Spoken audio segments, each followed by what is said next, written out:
নমস্কার বন্ধুরা, আপনারা সবাই কেমন আছেন? আশা করি ভালো আছেন। আজ আমি চলে এসেছি বিহারের খুব সুস্বাদু ও জনপ্রিয় একটা খাবার ছাতুর পরোটার রেসিপি আপনাদের সঙ্গে শেয়ার করার জন্য। ছাতুর পরোটা বানানোর জন্য নিয়ে নিয়েছি 1 কাপ ময়দা, 2 কাপ আটা, স্বাদ অনুযায়ী লবণ আর 2 হাতের তালুতে ঘষে রাখা কিছুটা আজওয়ান আর ময়দা ময়াম দেওয়ার জন্য নিয়ে নিয়েছি 2 চামচ রিফাইন অয়েল। সব উপকরণ দেওয়া হয়ে গেলে ময়দাটাকে ময়াম দিয়ে নেব। ময়াম দেওয়া হয়ে গেলে কুসুম গরম করে রাখা জল নিয়ে অল্প অল্প করে জল দিয়ে ময়দাটাকে মেখে নেব।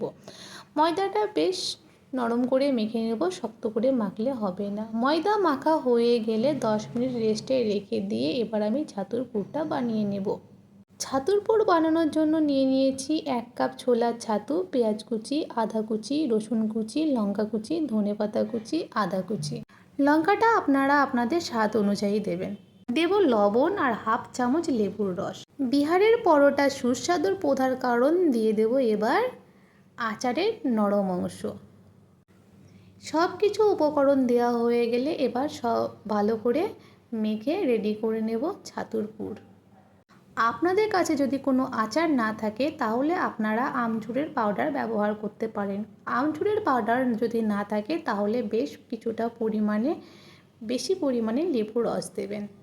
এবার আমি মেখে রাখা ময়দা থেকে লেচি কেটে সেটা বাটির মতো শেপ দিয়ে তার মধ্যে 2 চামচ পুর দিয়ে দেব। ছাতুর পুর ভরা হয়ে গেলে মুখটাকে খুব ভালো করে বন্ধ করে নিতে হবে। খুব ভালো করে বন্ধ না করলে বেলার সময় খুলে যাবে কিংবা ফেটে যেতে পারে।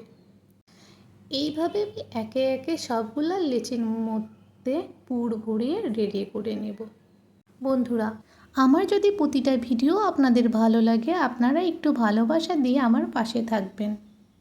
এইভাবে সব লেচিগুলোর মধ্যে পুর ভরে আমি একে একে রেডি করে নেব। এই ছাতুর পরোটাটা খেতে এতটাই সুস্বাদু হয় যে এর সঙ্গে খাবার জন্য আর অন্য কিছুর দরকার হয় না।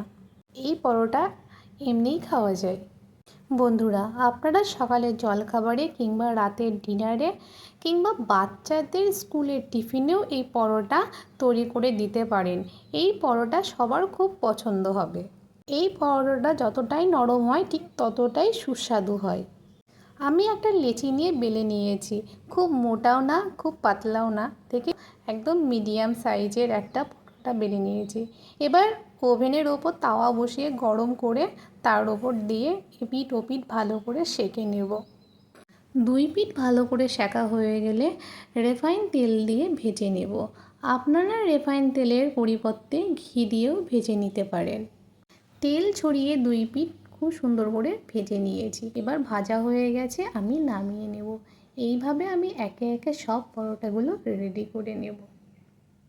গরম গরম পরোটার সঙ্গে টক ঝাল আচার এই মুহূর্তে আর অন্য কোনো খাবারের কথা মাথায় আসে না। তো বন্ধুরা, পুরো রেসিপিটা আপনাদের কেমন লাগলো প্লিজ কমেন্টে জানাতে ভুলবেন না।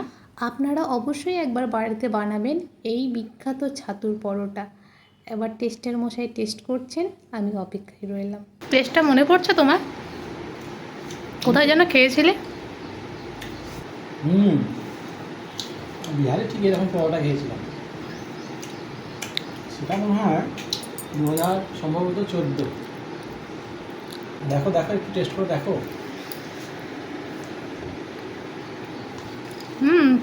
সত্যি খুব টেস্টি হয়েছে। সেই স্বাদ।